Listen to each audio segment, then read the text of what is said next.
Hello everyone, welcome to Avanti classes. My name is Manjit Bhardwaj. You are watching Avanti classes. ठीक है, coordination chemistry करेंगे आज। तो देखिए भाई, हमने प्लेन पोलराइज लाइट के बारे में पढ़ा था कल, ठीक है, और ये पढ़ा था कि डी और एल कॉन्फ़िगरेशन क्या है, स्मॉल एल और स्मॉल बिग एल क्या है ना, पॉजिटिव नेगेटिव क्या है। पॉजिटिव नेगेटिव और small L and capital L ये दोनों तो सेम है, लेकिन बड़ा एल और बड़ा डी जो है वो ग्लिसरॉल्डिहाइड के शक्ल से मिलाकर हम ऐसा कुछ करते हैं। और प्लेन पोलराइज लाइट जब डालते हैं तब हमें पता लगता है कि कोई चीज डी है कि एल है, स्मॉल डी स्मॉल एल। ठीक है, यहाँ तक सबको क्लियर है? यस।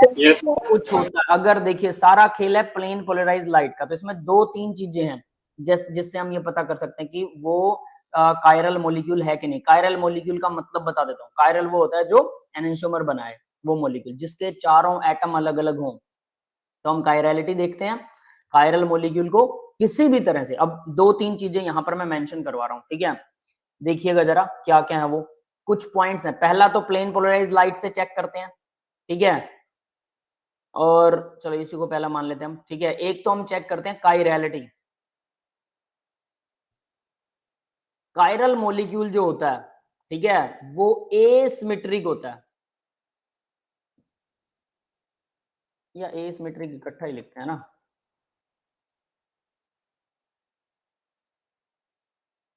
एसिमेट्रिक। और जो एक कायरल होता है, ये याद रखने वाले पॉइंट है भाई इसके अंदर, ठीक है, जो एक आयरल होता है वो सिमेट्रिक होता है। तो इसको मैं ना थोड़ा ऐसे लिखता हूं, मतलब आप लोगों के लिए थोड़ा इजी हो जाएगा, मैंने जैसे इसको याद रख रखा है। ये जो ए है ना, ए, इस ए को थोड़ा सा दूर लिख दीजिए, ए को, ठीक है। ए जिसके साथ लगा हुआ है वो कायरल नहीं है, एक हिसाब से ए कायरल हो गया ना वो, ठीक है। तो ए कायरल है तो यहां पर ए नहीं लगेगा, यहां पर सिमेट्रिक ही लगेगा। ये मैं सिमेट्रिक का एस भी छोटा लगा रहा हूं। ये समझ में आ रहा है बेटा? Yes sir.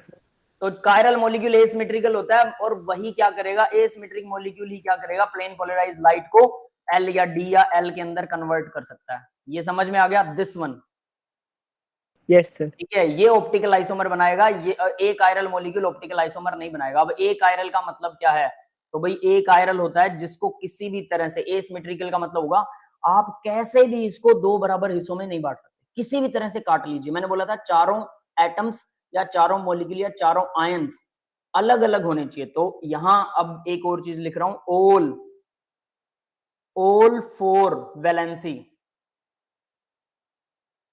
all four valency of carbon, अगर कार्बन की सारी वैलेंसी डिफरेंट होती हैं, आर डिफरेंट, अगर ये डिफरेंट होती हैं तभी कोई मॉलिक्यूल क्या होता है, कायरल होता है, ठीक है। और वही उसी में प्लेन पोलराइज लाइट उसको लेफ्ट या राइट के अंदर कन्वर्ट करेगी। समझ में आ गया बेटा? Yes sir. ठीक है, एक कायरल में ऐसा नहीं होता, कायरल होना चाहिए चारों। अब या तो ढूंढो कायरल, अब कायरलिटी कैसे पता लगेगी, वो एसिमेट्रिक है। अब एसिमेट्रिक मतलब आप उसको काट पीट के चारों तरफ से घुमा के, टेढ़ा मेढ़ा सीधा कैसे भी घुमाइए, कैसे भी काटिए, उसके अंदर सिमेट्री ढूंढिए। अगर सिमेट्री मिल गई, किसी भी तरह से उसको दो इक्वल हिस्सों में आप काट पाए किसी भी तरह से, ठीक है। सिमेट्री भी कई तरह की होती है, वो भी आपको एक दिन बताऊंगा, लेकिन जनरल यहां से सुन लीजिए कि किसी भी तरह से दो हिस्सों में काट पाए तो इसका मतलब वो क्या है, सिमेट्रिकल है। और सिमेट्रिकल मॉलिक्यूल कायरल नहीं हो सकते। समझ में आ गया? जैसे पैर का जूता जो मैं बता रहा था, आप लेफ्ट जूते को दो हिस्सों में बराबर इक्वल बांट सकते हैं, बिल्कुल इक्वल? No sir. किसी तरह से नहीं कटेगा बटेगा ना, लाइक दैट। तो यानी कि वो एक कायरल है, वो एसिमेट्रिक है। अगर एसिमेट्रिक है तो डेफिनेटली उसका कोई लेफ्ट जूता है तो राइट जूता भी होगा, तो वो प्लेन पोलराइज लाइट को लेफ्ट या राइट के अंदर डेफिनेटली वो करेगा, मोड़ देगा, बेंड कर देगा, है ना। तो चारों, अब ये तो था कि हम उसको काट पीट के देखें, जो कि बहुत मुश्किल काम है ना। चारों तरफ से सोचना, एक मॉलिक्यूल को घुमा घुमा के घुमा घुमा के, और वो भी इसमें देख के, बुक में देख के पॉसिबल नहीं है ना। और अगर ओरिजिनल में भी आपके पास मॉलिक्यूल हो तब भी बहुत मुश्किल होता है उसको चारों तरफ से घुमा के काट पीट के देखना कि ये बराबर कटता है कि नहीं, ठीक है। हालांकि आपके पास 3D मॉडल हो तो आप आसानी से चेक तो कर सकते हैं फिर भी कि ये कट जाएगा। अब दूसरा, फिर हम कैसे देखते हैं, all valency of carbon are different. चारों वैलेंसियां अगर कार्बन की डिफरेंट हैं तो वो कायरल मॉलिक्यूल होता है। क्लियर है भाई? Yes sir. ये देखना हमारे लिए सबसे आसान है, तो दूसरे वाला पार्ट। और उससे पहले ऊपर प्लेन पोलराइज लाइट, ये तो एक्सपेरिमेंटल है, तो ये तो हम देख ही नहीं सकते, ये तो रट्टा ही मारेंगे हम, ठीक है। और इसी से पता लगता है वो लेफ्ट में जा रही है कि राइट में जा रही है। और कई बार क्या होता है, एक और बात बताता हूँ, मोलिक्यूल ए कायरल है, सॉरी कायरल है, फिर भी वो प्लेन पोलराइज्ड लाइट को ना लेफ्ट में डाल रहा है ना राइट में डाल रहा है। ऐसा क्यों होता है? क्योंकि हो सकता है कि वो दोनों का मिक्सचर हो, लेफ्ट और राइट वाला का मिक्सचर हो। तो लेफ्ट जब हम उस पे प्लेन पोलराइज्ड लाइट डालते हैं तो एक मॉलिक्यूल लेफ्ट में करेगा, दूसरा राइट में, left right left right left right, overall molecule से जो हमारी लाइट आएगी वो बिल्कुल सीधी आ जाएगी, बेंड होएगी नहीं। समझ गए? Yes sir. इसको बोलते हैं रैस्मिक मिक्सचर, यानी कि अगर मिक्सचर हो दो चीजों का वो, तो एग्जैक्टली फिर भी लाइट सीधी चली जाती है। तो ऐसा नहीं कि लाइट सीधी चलेगी तो पक्का हो गया कि ये हमारा कायरल मॉलिक्यूल नहीं है, ऐसा नहीं है, ठीक है। तो वही ऑप्टिकल आइसोमर बनाएगा। तो यहाँ पर तीन कंडीशन है ऑप्टिकल आइसोमर की। पहली प्लेन पोलराइज्ड लाइट है जो हम चेक नहीं कर सकते, दूसरी कायरल, तीसरा चारों एटम्स जो है वो अलग होने चाहिए। तो ये तीनों चीजें याद रखिएगा, ठीक है बेटा। Yes sir. अब इन्हीं को एनेंशियोमर बोलते हैं, ऑप्टिकल आइसोमर यही है, एनेंशियोमर भी यही होते हैं, ठीक है। एनेंशियोमोर्स इन्हीं को बोलते हैं, डी और एल कंपाउंड्स आर कॉल्ड, ठीक है। तो यहाँ पर अब हम इनको शुरू करते हैं अभी कोऑर्डिनेशन नंबर 6 के लिए। ऑप्टिकल आइसोमर को कैसे देखते हैं विद कोऑर्डिनेशन नंबर 6, ठीक है। तो देखिए Ma2B2C2 n पॉजिटिव कॉम्प्लेक्स के ऊपर n पॉजिटिव है तो कैसे भी लग सकता है, कोई दिक्कत नहीं है। Py2 Py क्या होता है? पायरिडाइन। पायरिडिन, ठीक है। पायरिडिन होता है NH3 twice Cl2, ठीक है। तो दो लगे हुए हैं सारे के सारे। याद रखना ये A2B2C2 जो है ये काम नहीं आते होते, काम तो आपको यही आएगा। मॉलिक्यूल का एग्जांपल तो ये लिखना पड़ेगा, ठीक है। तो इस एग्जांपल को रट्टा मारना है। अब आप लोगों को याद भी रखना पड़े, दो चीजें हो गई, एक तो एग्जांपल याद रखना, फिर उसका टाइप याद रखना। और एग्जांपल कैसे याद रहेगा? लिख के देखो, पहले याद करो फिर आंखें मीच के, मतलब बुक बंद करके लिख के देखो। चलिए तो आगे बढ़ते हैं बेटा। सिस डी आइसोमर, ये सिस है, दूसरे वाला ट्रांस है। मिरर इमेज बना दिया, ये देखो बीच में मिरर डाल दिया। मिरर क्यों डालते हैं? एक्चुअल में ना हम देखते हैं कि लेफ्ट पैर का जूता अगर उसको शीशे में दिखाएंगे, जैसे मेरे इस हाथ को आप शीशे में देखोगे तो ये दूसरे वाला हाथ ऐसा ऐसा मेरे को ऐसा नजर आएगा, ऐसा आएगा ना सामने से, तो ऐसा नजर आएगा, यस सर। ठीक है। ये अगर मैं आमने सामने ऐसे कर रहा हूँ तो अब देखो अंगूठे से अंगूठा भिड़ रहा है, तो मेरे को राइट वाला हैंड मेरे को लेफ्ट वाला दिखाई देता है और लेफ्ट वाला हैंड मेरे को राइट वाला दिखाई देता है मिरर में।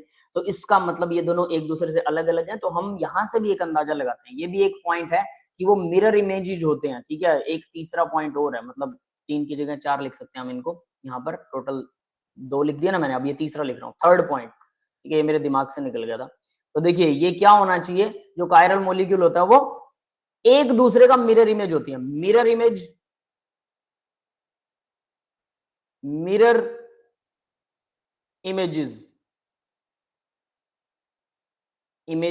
which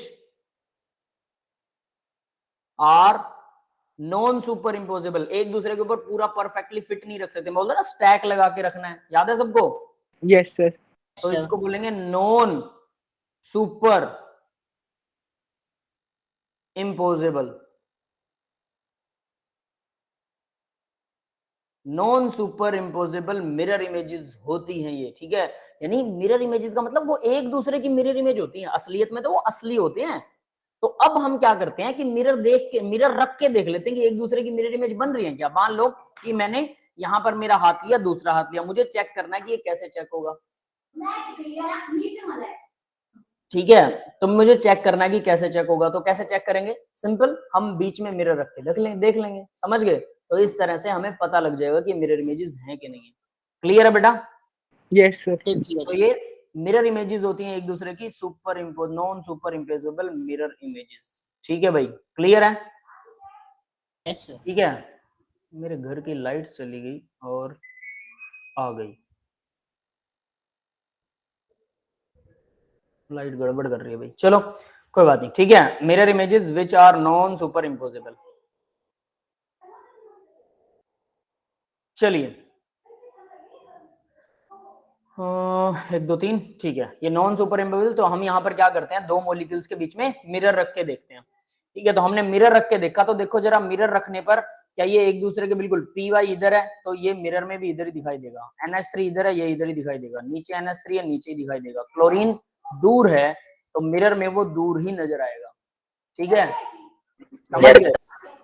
ये बात समझ में आ रही है? Yes sir. तो ये दोनों के दोनों non super imposable mirror images हैं। 1 मिनट रुको बेटा, 1 मिनट।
हाँ बेटा, एक्चुअल में मेरे घर की लाइट जा रही है बार बार, एसी झमक के मार रहा था, ठीक है, पता नहीं क्या हो रहा है, मैंने उसको हिलाया थोड़ा सा। चलिए, तो हम कहाँ थे, ठीक है, यहाँ थे ना, पी वाई, तो ये पायरिडाइन है। अब देखो हुआ क्या, आप ध्यान दोगे, ये एक दूसरे की मिरर इमेजेस हैं। अब ये आपको याद रखना पड़ेगा, मिरर इमेजेस के अंदर ये दो पी वाई है, ये दो क्लोरीन है और ये दो अमोनिया है, ये दोनों एक साइड में है, तो इसको बोलेंगे सिस। तो क्या यहाँ पर भी ऐसा है, दो क्लोरीन है, दो पी वाई है और दो अमोनिया है, सब एक एक साइड, सेम सेम साइड है, यस यस सर। तो ये भी सिस है, तो दोनों सिस हैं। लेकिन प्लेन पोलराइज लाइट को ये क्या करेंगे, एक तो डी आइसोमर है, डी मतलब पॉजिटिव, मतलब राइट में कन्वर्ट कर देगा, और एक एल है, एल मतलब नेगेटिव, ये लेफ्ट में कन्वर्ट करेगा। समझ में आ गया? यस क्लियर है सबको? लेकिन है दोनों सिस, मतलब ये ऑप्टिकल आइसोमर मैरिज्म तो है इनमें, लेकिन ज्योमेट्रिकल आइसोमर नहीं है, ये ज्योमेट्रिकली तो दोनों सिस है ना? Yes sir. ये याद रखिएगा, ठीक है। नेक्स्ट देखो, A B C D E F सब कुछ अलग है, सब कुछ अलग, तो सब कुछ अलग मतलब 6 के 6 लिगेंड अलग हैं एक मॉलिक्यूल में, दूसरे में वही सेम टू सेम 6 के 6 हैं। तो ये भी मिरर इमेज हो सकते हैं, ऑक्टाहेड्रल के अंदर डेफिनेटली हो सकते हैं। ये डी आइसोमर है, ये एल आइसोमर है, तो यहाँ देखो क्या कर रखा है इन्होंने, कहीं पे भी लगा दो कुछ भी, कोई दिक्कत नहीं है। अब प्रॉब्लम ये आती है दूसरा मॉलिक्यूल कौन सा बनाओ। मान लो आपने एक मॉलिक्यूल में कहीं पे भी कोई भी लगा दिया 6 के 6 लिगेंड, कोई दिक्कत नहीं है। अब दूसरा मॉलिक्यूल जब बनाओगे, आपने अगर एक भी रोटेशन कर दिया, गलती से गलत रोटेशन, यानी ये क्लोरीन यहां लगा दिया सपोज, और पी वाई यहां है, आपको लगे कि ये अपने आप बन जाएगा, अपने आप नहीं बनेगा, ये गलत हो जाएगा। ये बात समझ में आई? Yes sir. एक रोटेशन करने से, किसी मॉलिक्यूल की एक रोटेशन करने से किसी भी तरह से, टेट्राहेड्रल में ऐसा होता है, ऑक्टाहेड्रल का मुझे कंफर्म्ड नहीं है, बट ऑक्टाहेड्रल का मेरा गेस है कि उसमें भी ऐसा ही होता है, अगर वो सिमेट्रिकल है तो। सिमेट्रिकल नहीं है तो गड़बड़ कुछ और हो सकती है, वो अलग तरीके से देखने वाली बात है। लेकिन इसमें एक रोटेशन करने से जो एल है वो डी बन जाएगा, डी है वो एल बन जाएगा। तो पहले आपको ये पता होना चाहिए कौन सा एल है या कौन सा डी है। तो हमें ये इसने दे दिया डी, ये वाला। अब अपनी मर्जी से नहीं बना सकते, तो आपको मिरर बीच में डालना पड़ेगा, ऐसा इमेजिन करना पड़ेगा कि इसकी फोटो, तो NO2 पास है, सबसे पहले यहाँ NO2 लगेगा, ठीक है, NH3 की जगह लगेगा, Br की तरह लगेगा, आयोडीन की जगह लगेगा। ये समझ में आ रहा है कैसे लगेंगे? Yes sir. है ना? पी वाई देखो NO2 के पीछे है, तो NO2 यहाँ लगा तो पी वाई पीछे लगेगा, Cl NH3 के पीछे, ये Cl NH3 के पीछे लगेगा। यस बेटा, क्लियर है? Yes sir. यानी दूसरे वाला बनाते टाइम आपको मिरर बीच में डालना पड़ेगा। हालांकि दोनों एग्जैक्ट एग्जिस्ट करते हैं असली वाले, यानी आपने एक जूता रख दिया, अब राइट हैंड वाला राइट पैर वाला सोचिए, तो राइट पैर वाला आपके पास जूता है, अब आपको दूसरा जूता चेक करना है, वो राइट का है कि लेफ्ट का है, कैसे चेक करोगे? मिरर रखिए बीच में और मिरर में उसकी फोटो देखिए, और फिर आपके हाथ में जो जूता है उसको मिला के देखिए, फोटो से मिल रहा है मिरर वाली से, सही मिल रहा है, तो ये दूसरा है, ठीक है, ऐसे चेक करते हैं। तो यहाँ हमें मिरर की ऐसे जरूरत पड़ती है। अभी आपको लगेगा सर वो तो हमें देख के पता लग जाएगा, भाई बिल्कुल ठीक है, उसमें सिर्फ एक कर्व होता है लेफ्ट राइट में, और उसका आगे वाला सिरा भी आपको पता है, पीछे वाला सिरा भी आपको पता है, you are very much confirm, है ना? Yes sir. लेकिन इस मॉलिक्यूल में 6-7 सिरे हैं इसके, अलग अलग तरह के, और ये ऊपर नीचे टेढ़ा मेढ़ा कैसे भी कर सकते हो, इसमें कैसे पता लगेगा, है ना? तो इसमें देख के नहीं पता लगता, इसलिए हम मिरर रखना पड़ेगा। समझ रहे हो मिरर क्यों रखना पड़ेगा? तो मिरर, कुछ बच्चे सोचते हैं तो मिरर इमेज है यार, ये असली तो है ही नहीं, इमेजिनरी है, ये मिरर इमेज नहीं है, ये असली है, बट मिरर बीच में रख के चेक करते हैं कि भाई ये उसी का दूसरा भाई बन रहा है कि सेम टू सेम उठा लिया मैंने, दोनों लेफ्ट वाले जूते उठा लिए क्या? ऐसा हुआ कभी किसी के साथ, दोनों लेफ्ट वाले जूते पैक होके आ गए हो आपके पास? No sir. नहीं हुआ? जनरली ऐसा होता है कई बार, हो जाता है जब ऑनलाइन मंगाते हैं। हाँ, जाते वक्त भले ही दोनों डाल लेते हैं। अरे हम लोग चेक करते हैं, लेकिन कई बार क्या होता है अलग अलग साइज पड़ा होता है ना, तो शॉप वाले अलग अलग जूता डाल देते हैं, या फिर क्या करते हैं एक जूता दिखा दिया हमने, एक डाल के देख लिया, और शॉप वाले ने पैक कर रखा था दूसरा कोई और ही नंबर पैक कर रखा था, नंबर अलग हो सकता है, सेम चीज सेम मिलेगी। मान लो 6 नंबर का जूता मुझे आता है, तो हो सकता है 7 नंबर का जूता एक में 6 और 7 वाले दोनों पैक कर रखे हो, ऐसा भी होता है, कई बार होता है ऐसा, ठीक है। आपके साथ नहीं हुआ कोई बात नहीं है, लेकिन मेरे साथ 1-2 बार ऐसा हो चुका है, अच्छी बात है। इसीलिए नीचे जाके हम पहले एक बार चेक कर ले रहे हैं वहाँ पे जो जूता दिया बहुत बढ़िया बात है, हाँ चेक कर लेना चाहिए। पर कई बार क्या होता है बेटा, शॉप वाला रिलायबल होता है ना, तो हम सोचते हैं ठीक है यार डाल दे, पैक कर दे, अपने आप घर ले आते हैं, तो वापस उसको दे आते हैं। यस सर, होता है कभी कभी। हमारा छोटा शहर है इसलिए सब जानते हैं एक दूसरे को, दिल्ली के अंदर तो दोबारा शॉप वाला हो सकता है बात ही ना करे, हाँ भाई कौन है। नहीं सर, ऐसी बात नहीं है। हाँ देखो, आपको पता है कुछ हद तक आपकी जानकारी होगी दिल्ली में, लेकिन मैं अगर न्यू Yes, कमर sir. हूँ तो मुझे नहीं पता लगेगा कौन सा शॉप वाला लोयल है, कौन सा नहीं है। वहां तो चोर बाजार भी है ना? Yes, sir. Yes. हमारे यहाँ पर चोर बाजार नहीं है भाई। चलिए, तो देखते हैं अब नेक्स्ट। देखिए, सर आप कहाँ पे हो? मैं सिरसा हरियाणा, सिर- सिरसा हरियाणा से बेटा। हरियाणा नाम सुना है? हरियाणा, हरियाणा तो पता होगा। सिरसा सुना है? Yes, sir. यस सर, हम भी वहीं के हैं, मांडोटी। सिरसा से हूँ। मांडोटी से। अच्छा ठीक है, मैं सिरसा से हूँ। सिरसा का नाम फेमस है डेरे वाले बाबा के लिए, पता है? Ram Rahim, Yes, sir. पता है. है ना? Yes, sir. अंदर, आजकल अंदर है भाई साहब वो। हरकतें ऐसी थी। चलिए आगे बढ़ते हैं। देखिए MAA3 यानी कि डबल AA3। अब ये डबल ए का क्या मतलब है? सीधा A6 लिख देता, ठीक नहीं था? डबल ए का मतलब है कि जो देखिए ईन है, जैसे ईन में क्या होता है? Ethylene diamine, CH2 CH2 NH2 NH2। तो ये कह रहा है डबल ए का मतलब है ये ए है तो ये भी ए है, और ये बाइडेंटेट लिगेंड है तो AA, दो डेंटेट और दोनों AA जुड़ रहे हैं। ये समझ में आया? Yes, Yes, sir. sir. क्योंकि कुछ लिगेंड Yes, ऐसे sir. होते हैं, यहाँ पर होता है ऑक्सीजन, यहाँ होता है अमोनिया। ऐसा लिगेंड हो सकता है, यहाँ ऑक्सीजन है, तो ये क्या बनेगा? ये क्या करेगा फिर? AB बाइडेंटेट है, तीन लगे हुए हैं AB, एक A से जुड़ रहा है, दूसरा B से जुड़ रहा है, तो एक अमोनिया से जुड़ रहा है मेटल और दूसरा ऑक्सीजन से जुड़ रहा है, तो उसको AB बोलेगा। ये समझ में आया AA का मतलब? Yes. Yes, sir. Yes, sir. ठीक है, तो यहाँ वैसा ही है। ईन जोड़ रखा अभी, इथाइलिन डाइअमाइन शॉर्ट फॉर्म है ईन की, इथाइलिन डाइअमाइन, सबको पता है ये? Yes, sir. Yes, sir. Yes, sir. Cobalt के साथ इथाइलिन डाइअमाइन 3 पॉजिटिव चार्ज के साथ में है, तो डी फॉर्म और एल फॉर्म देखिए क्या है। इसको हमने ये स्क्वायर प्लेनर के अंदर ना इनको ईन को, मतलब ये है आर पार वाला आपका जिसको बोलते हैं एक्सियल एंगल, तो एक्सियल एंगल को एक को ऐसे जोड़ा है, दूसरे को ऐसे जोड़ा है, और इन दोनों को स्क्वायर प्लेनर को ऐसे जोड़ रखा है। ईन यहाँ लगेगा, ठीक है? इसको जनरली ईन को बीच में दिखाते हैं, ये इसने गलत दिखा रखा है, यहाँ पर शो करेंगे, यहाँ नहीं करेंगे। समझ में आ गया बेटा? Yes, sir. ठीक है, मिडल में दिखाते होते हैं, तो यहाँ बाकी सब में सही दिखा रखा है, नहीं यहाँ पे भी इसने गलत दिखा रखा है, ये रहा इन, यहाँ शो करेंगे, ठीक है? तो ये इस तरह से इसकी मिरर इमेज बनाएंगे, तो ये वाला इन यहाँ बनेगा, ये वाला इन यहाँ बनेगा, और ये पीछे वाला पीछे बनेगा, और इस तरह से ये भी आइसोमर होते हैं। डी एंड एल फॉर्म है दोनों के दोनों, एक डी है और एक एल है। अब अगर आप मान लो गलती से इसको आप डी लिख दो, ये आप पेपर में डी लिखाओ और ये एल लिखाओ, और टीचर को रट्टा लगा हुआ हो, सही फॉर्म का टीचर को रट्टा लगा हो, तो टीचर इसको गलत कर सकता है, ही हैज राइट। समझ गए? क्योंकि ये एक्सपेरिमेंटल होता है, इसको आप नहीं बता सकते। समझ में आ गया? Yes, sir. बट अगर टीचर को याद ना हो, रिसेंटली ना देखा हो, जैसे मैं अब 1 साल बाद देख रहा हूँ, ठीक है, तो ऑब्वियस सी बात है 1 साल अगर और हो जाएगा मेरे को, तो मैं भूल जाऊंगा इसको। तो अगर बच्चे ने कुछ बना दिया तो मेरे हिसाब से तो सही है, कोई दिक्कत नहीं है ना? तो ऐसा भी होता है। बट खैर इस पे कोई बहुत ज्यादा वो नहीं है, लेकिन भाई ये क्वेश्चन मार्क तो है ही कि आपको ये याद ही रहनी चाहिए फॉर्म, वरना वो गलत है, कुछ भी नहीं कर सकते। AA2 और AB, एक AB लगा हुआ है, दो इन लगे हुए हैं, एक AB यानी क्लोरीन और अमोनिया है, तो वो भी सेम दिखाएगा। अब ये तो देखो सीक्वेंस ही बन गया इनका, तीनों अमोनिया और इथाइलिन डाइअमाइन, और फिर यहाँ पर क्या है? क्लोरीन और अमोनिया और दो इन है। क्लियर है? Yes, Yes, sir. sir. अब देखो AB3, मैंने बोला था AB3 कुछ और हो सकता है, ठीक है?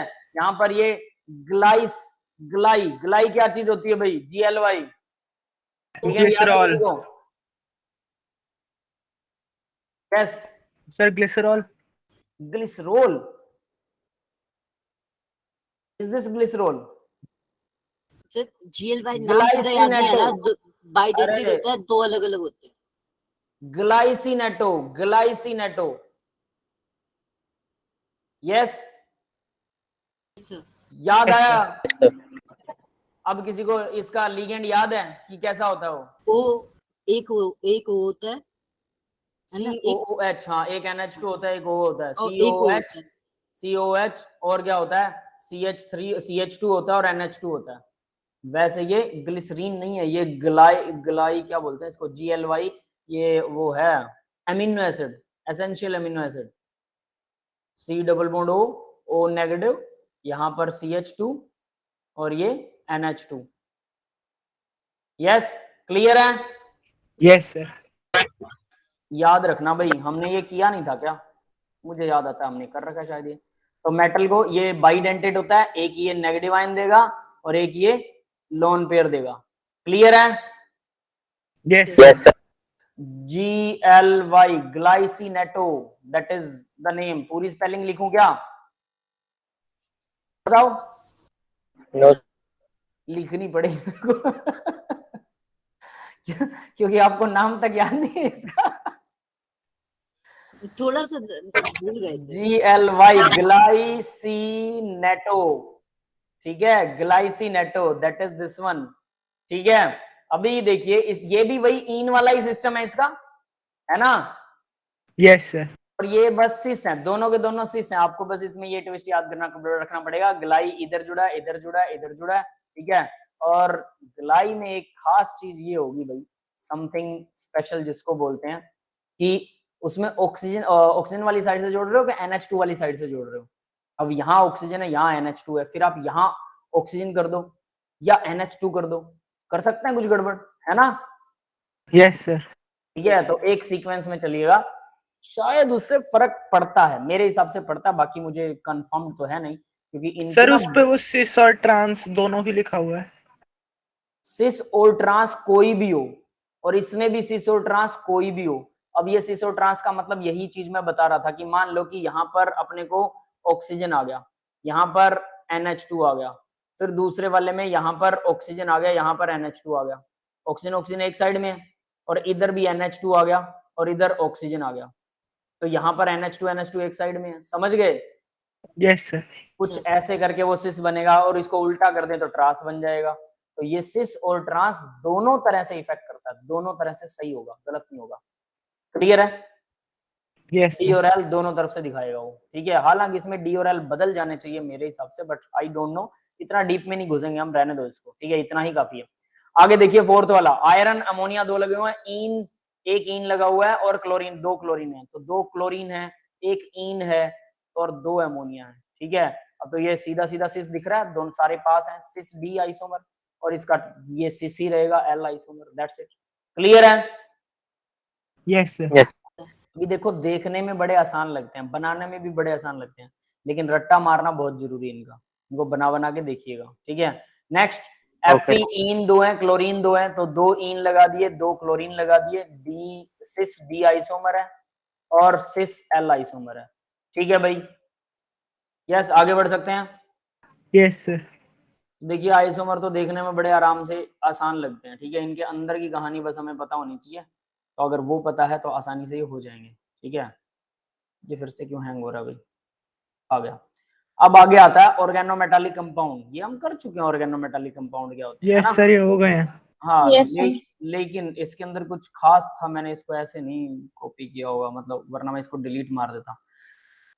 आगे पीछे होता है सिलेबस, मैंने आपको बताया था ना, कई बार जो चीज हम कर चुके हैं वो बाद में आती है किसी अदर नोट्स में, तो ये वही है, ठीक है, लेकिन इसमें कुछ खास था। देखते हैं, compound in which the carbon is directly attached to electronegative, ठीक है, ये तो आपको पता है, और ऑल्सो फॉर्म ऑर्गेनोमेटालिक कंपाउंड, ये एक अच्छी चीज है। Germanium, antimony, bismuth, silicon, phosphorus, arsenic, ये भी ऑर्गेनोमेटालिक कंपाउंड बनाते हैं, ठीक है भाई, ये समझ में आ गया। सिर्फ कार्बन ही नहीं है, सिर्फ कार्बन ही नहीं, directly attach to the less electronegative element, मतलब मेटल से अगर ये डायरेक्टली अटैच हो, लेकिन सिर्फ कार्बन ही ऐसा नहीं होता है, उसके अलावा ये भी ऐसा बनाते हैं। अब हम कहेंगे भाई कार्बन है तभी ऑर्गेनिक होना चाहिए, देखो ऐसा है बेटा, अगर ऑर्गेनोमेटालिक कंपाउंड्स की प्रॉपर्टीज किसी दूसरे मॉलिक्यूल में, प्रॉपर्टीज, तो हम उसको क्या बोलेंगे, उसको हम ऑर्गेनोमेटालिक ही बोलेंगे। इसको ऐसे लगा लो कि मान लीजिए कि कोई जानवर है, उस जानवर के अंदर इंसानों जैसी प्रॉपर्टीज है, वो बोलता है मुंह से, है ना, और वैसे ही बातें करता है, सब कुछ वैसा ही है, लेकिन वो जानवर है सिर्फ, तो हम उसको बोल सकते हैं ना कि ये होमो सेपियंस से मिलता जुलता भी काफी हद तक, ये ह्यूमन के जैसा ही बिहेव करता है, तो हम उसको ह्यूमन ही मान लेंगे फिर, है ना? Yes Yes, sir. समझना, क्योंकि उसकी सारी प्रॉपर्टीज सेम मिलती हो, लेकिन वो ह्यूमन ना हो, बट वो सारी प्रॉपर्टीज सेम मिलती हो, बाकी की सब जेनेटिक्स प्रॉपर्टीज। भी, हाँ, जेनेटिक्स भी। जेनेटिक्स जैसे मान लो, चलो एक एग्जांपल दे देता हूँ, आप लोग ज्यादा अंदर घुस रहे हो ना, चलो सोचिए जरा, डॉग के और ह्यूमंस के 70% जीन सेम होते हैं, पता है? और जो नहीं सर। चिंपैंजी होता है, चिंपैंजी, हम बोलते हैं ना ये आदमी बड़ा कुत्ता है, जब आप ये बोलते हो कि आदमी कुत्ता है, इसका मतलब होता है कि उसके 70% वाले जीन डोमिनेंट हो रहे हैं। ठीक है, हम लोग बायो में तो ऐसे ही बोलते थे भाई कि भाई तेरे 70% डोमिनेंट हो गए। जब बायो पढ़ा करते थे। अब उसके बाद देखिए चिंपैंजी जो होता है, हम कई बार कहते हैं ना अरे गुलाटी मार रहा बंदर की तरह, तो चिंपैंजी, बंदर नहीं चिंपैंजी, चिंपैंजी के 99% जीन जो है वो सेम होते हैं। अब आप कहेंगे इतना सेम होता है, पर वो तो बहुत अलग होता है ना। तो मान लो कि कोई चिंपैंजी है, उसमें है वो दिख रहा है वैसा ही, लेकिन उसके बाकी सारे गुण, सारी प्रॉपर्टी ह्यूमन से मिलती है। मतलब बोलता है, दिमाग भी वैसा ही है, कंप्यूटर वगैरह सब कुछ चला सकता है, खाना भी बनाता है, सब कुछ करता है। ठीक है, सेफ्टी के लिए अपने मतलब हथियार भी रख सकता है, एवरीथिंग एल्स वो सब कुछ कर सकता है। तो हम क्या बोलेंगे उसको, बंदर थोड़ा बोलेंगे। उसके प्रॉपर्टी तो सारी वही है, सिर्फ शरीर अलग है, सिर्फ शरीर की प्रॉपर्टीज उसकी बंदर वाली है, लेकिन बाकी की सब हरकतें इंसानों वाली ट्रीट property ह्यूमन जैसे करेंगे, है ना। तो हम उसको ह्यूमन की तरह ही ट्रीट करेंगे और ह्यूमन ही मानेंगे। तो यहाँ पर भी वैसा ही है, ऑर्गेनोमेटालिक कंपाउंड्स जो है सिर्फ ऑर्गेनिक यानी कार्बन वाली चीजें ही नहीं बनाती हैं, बल्कि जर्मेनियम, टिन, टिन नहीं है सॉरी, ये एसबी, एंटीमनी और बोरोन, सिलिकॉन, फास्फोरस, आर्सेनिक भी बनाते हैं। ये वैसा ही है, समझ में आ गया। अब आप बोलोगे 99% अगर चिंपैंजी की प्रॉपर्टी मिलती है तो इसका मतलब 1% से तो बहुत कम होगा। भाई 1% का मतलब 1,00,000 जीन अलग होते हैं हमारे, 1,00,000 जीन। अभी आपको अच्छा डिफरेंस नजर आ रहा होगा, 1,00,000 तो बहुत बड़ा पर है अल्टीमेटली हम है इंसान, वो चिंपैंजी। है ना। तो मतलब 1,00,000 जीन, 1% का मतलब 1,00,000 जीन हमारे अलग हैं चिंपैंजी से।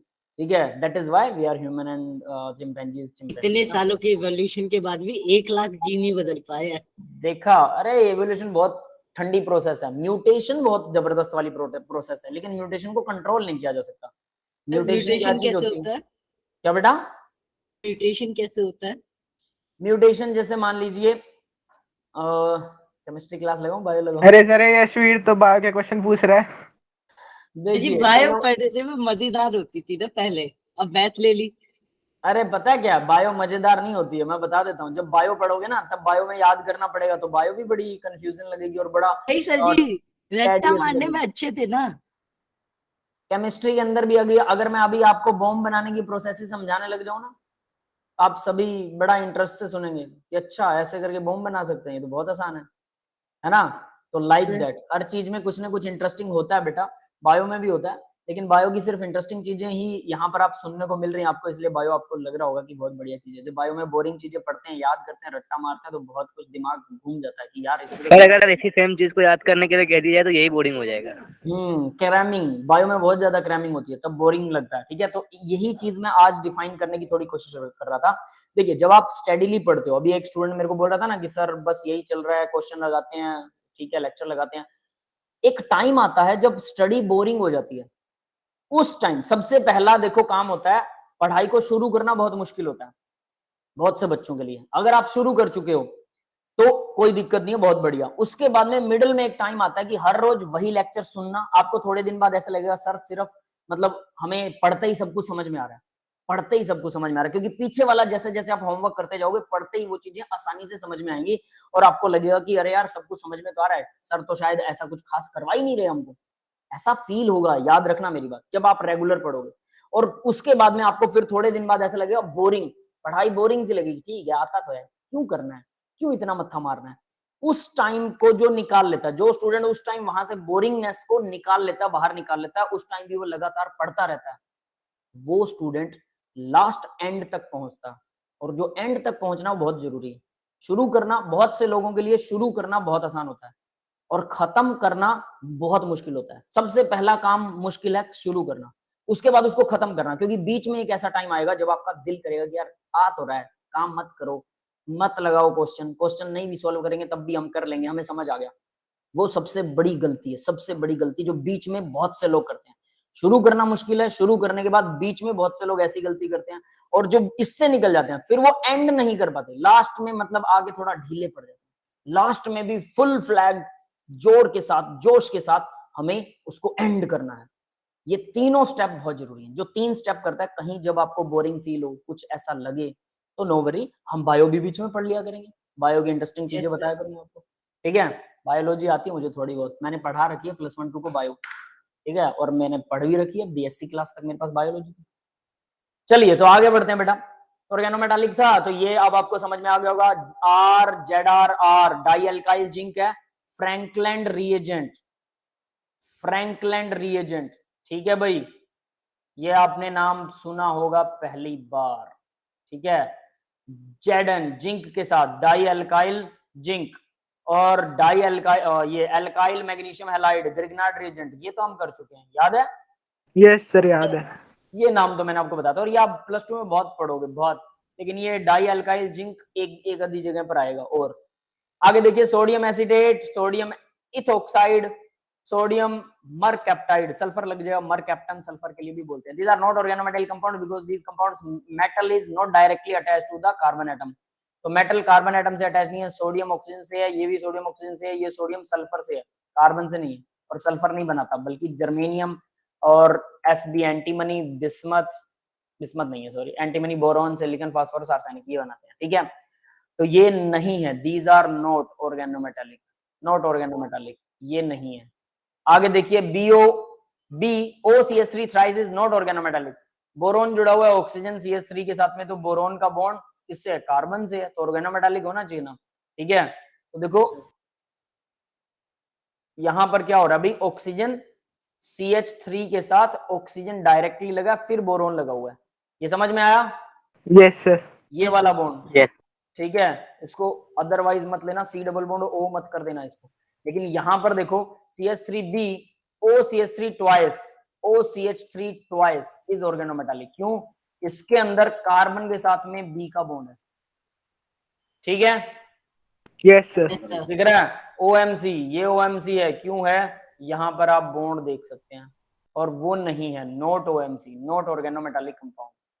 आगे बढ़ते हैं, carbide and carbonates are not considered organometallic because these compounds metal carbon bond has ionic nature. अब देखिए, कार्बाइड को नहीं मानते हम, क्यों नहीं मानते? क्योंकि मेटल और कार्बन, ये metal carbonate C double bond O negative carbonate like that, इस तरह के, ठीक है, मेटल कार्बोनेट्स CO3 वाले, या कार्बाइड Na, कार्बाइड क्या होता है? CaC2 calcium carbide, acetylene gas जिससे Yes. बनती है, इनको भी कंसीडर नहीं करते, क्योंकि इनके अंदर मेटल कार्बन का बॉन्ड जो बनता है वो आयनिक होता है, ठीक है। वैसे कार्बोनेट Yes, में तो होना ही नहीं चाहिए। कार्बोनेट क्या होते हैं? CO3 2 नेगेटिव होता है, उसमें तो ऑक्सीजन के साथ जुड़ेगा। चलो, दोनों है ही नहीं। क्लासिफिकेशन ऑफ ऑर्गेनोमेटालिक, तो देखो भाई, सिग्मा बॉन्डेड होते हैं, एक तो सिग्मा बॉन्ड है ग्रिग्नार्ड रिएजेंट के है, डाइमिथाइल जिंक फ्रैंकलैंड रिएजेंट के अंदर है, डाई अल्काइल कैडमियम है, ठीक है, ये सारे नॉर्मल कंपाउंड है, टेट्रा इथाइल लेड है, एंटी नोकिंग एजेंट होता है पेट्रोल के अंदर। ये क्या होता है पता है किसी को? Anti knocking agent No, sir. मतलब क्या है कि जब हम गाड़ी चलाते हैं तो गाड़ी में पेट्रोल जब बर्न होता है, वो इंजन के पिस्टन्स को स्क्रैच डालता है। एंटी नोकिंग एजेंट ये होता है टेट्रा इथाइल लेड, पहले ये यूज होता था हालांकि पेट्रोल के अंदर। आपको आजकल आपने पेट्रोल पंप पे पड़ा होगा, लेड रहित क्या बोलते हैं उसे? Yes. पेट्रोल, लेड रहित, सीसा रहित पेट्रोल, हिंदी में फीफा रहित पेट्रोल, लेड फ्री पेट्रोल, है ना, अनलेडेड पेट्रोल। ये अनलेडेड यही है, पहले ये डालते थे एंटी नोकिंग एजेंट की तरह, ताकि गाड़ी का इंजन खराब ना हो, लेकिन बाद में पता लगा कि ये लेड बाहर शरीर आता है, जहरीला है।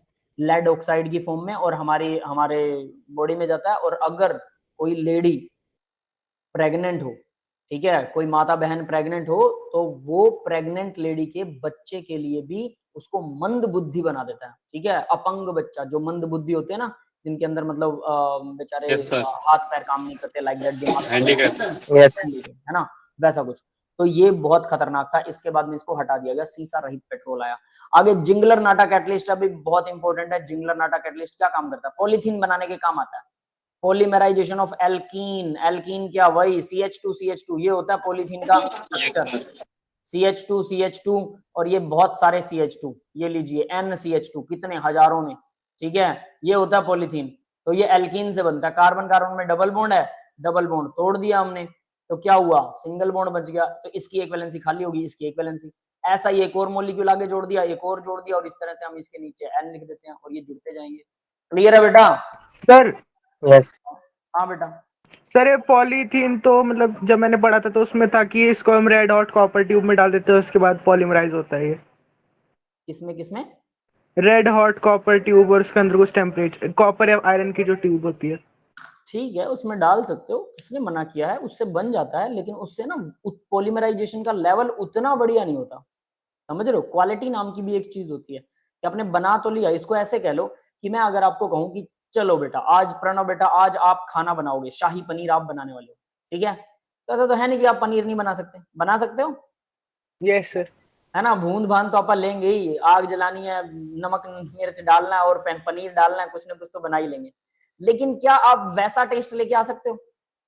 नहीं ना। नहीं सर। तो हमें वो No, टेस्ट चाहिए, मतलब हमें वो क्वालिटी चाहिए होती है। तो क्वालिटी के लिए मतलब ये बहुत इंपॉर्टेंट वाला Perfection.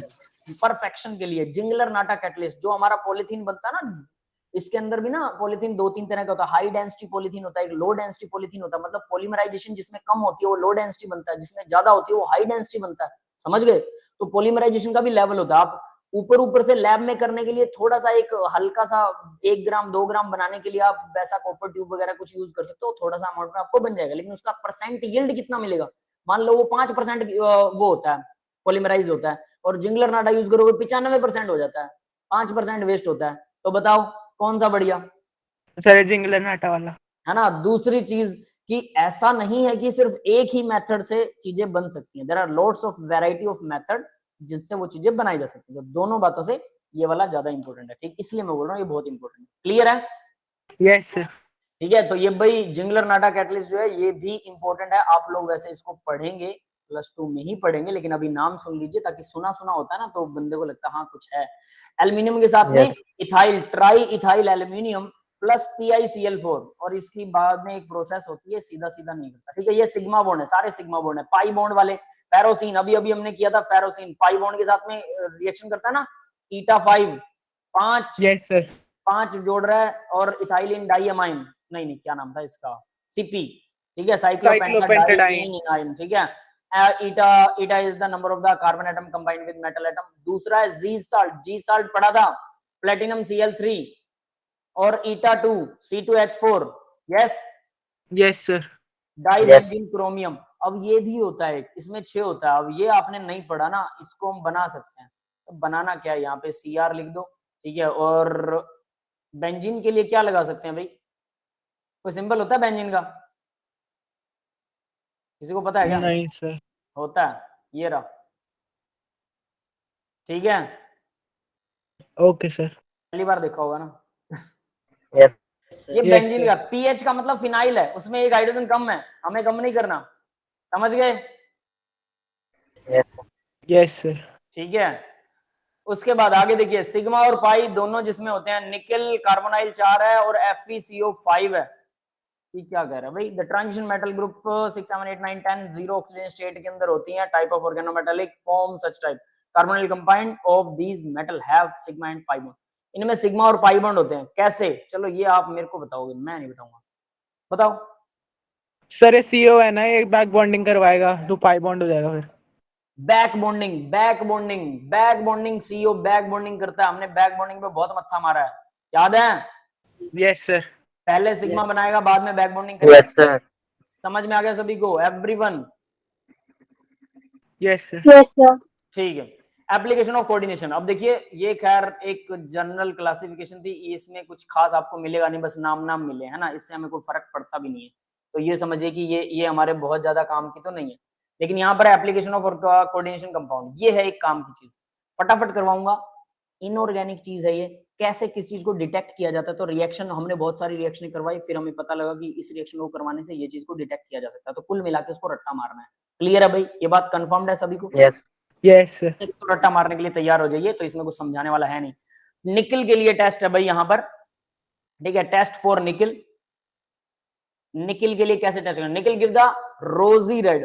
अब देखना ये वाले कलर लड़कियों को ज्यादा समझ में आएंगे। रोजी रेड PPT, प्रेसिपिटेट बनते हैं इसमें। प्रेसिपिटेट क्या होता है, पहले तो मेरे को कोई ये डिफाइन करो। React with the DMG। insoluble जो वो होता है insoluble होता है amount निकल जैसे AgCl का। हाँ, AgCl का Ag नाइट्रेट के साथ। सर कि कोई भी मतलब जो सॉल्ट इनसॉल्युबल होता है सॉल्वेंट के अंदर, वो प्रेसिपिटेट बनाता है। कोई, हाँ, किसी भी सॉल्वेंट में अगर हम किसी भी मतलब सॉल्यूशन के अंदर अगर हमें कोई चीज बाहर मिल जाए, मतलब सॉलिड फॉर्म में अलग हो जाए, ठीक है, तो उसको बोलते हैं प्रेसिपिटेट। प्रेसिपिटेट। क्लियर है? Yes sir. ठीक है, तो अब यहां पर इन्होंने एक चीज दिखा रखी है, डीएमजी। डीएमजी डाई मिथाइल ग्लाइकोक्साइम होता है, ठीक है।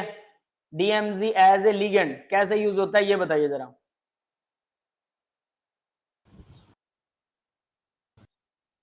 Sir Yes. बाइडेंटेड है, बाइडेंटेड है, नो डाउट टू इट। तो सर अलग अलग एलिमेंट्स जाकर उस पर चिपक जाएंगे, मतलब सर सेंट्रल। इसमें चार मतलब नाइट्रोजन से चिपकता है, मतलब दो चार नाइट्रोजन नाइट्रोजन है। आसपास होते हैं, उसके 2 नाइट्रोजन से चिपकता है वो। दो नाइट्रोजन, दोनों नाइट्रोजन के ऊपर OH लगा हुआ है, ठीक है। CH3 है, और साथ में देखिए ये कुछ ऐसा होता है डीएमजी। पहले तो डीएमजी बता देता हूं ताकि डीएमजी आपको पता लगे। डाई मिथाइल ग्लाइकोक्साइम, ठीक है, फुल फॉर्म आई थिंक ये याद रहेगी आपको, है ना। ये होता है सबसे पहले नाइट्रोजन, इसके पास OH लगा हुआ है, एक OH हटा देते हैं हम, दूसरा नाइट्रोजन इसके पास में OH लगा है, लेकिन ये नाइट्रोजन अपना लोन पेयर डोनेट करेगा और ये ऑक्सीजन अपना नेगेटिव आयन डोनेट करेगा। क्लियर है भाई? Yes sir. ये समझ में आ गया, ठीक है। अब इसके साथ और क्या क्या होता है बताओ जरा। सर इसके साथ एक तो डबल बॉन्ड कार्बन होता है उसके साथ। सर मतलब डबल बॉन्ड दोनों कार्बन, मतलब नाइट्रोजन डबल दोनों। बॉन्डेड कार्बन होता है, और फिर कार्बन के साथ एक और CH3 होता है, यस सर। ठीक है। यहां पर कार्बन होगा, ये भी कार्बन है, इसके साथ डबल बॉन्ड होगा क्या? सर वो बताओ। नाइट्रोजन वाले जो कार्बन है उसके साथ नाइट्रोजन के साथ डबल बॉन्ड होगा। ये डबल बॉन्ड होगा, ये है आपका डीएमजी। यहां पर बीच में भी एक बॉन्ड होता है। यस, सही बनाया क्या मैंने? वैलेंसियां चेक करो भाई सबकी, सही है क्या?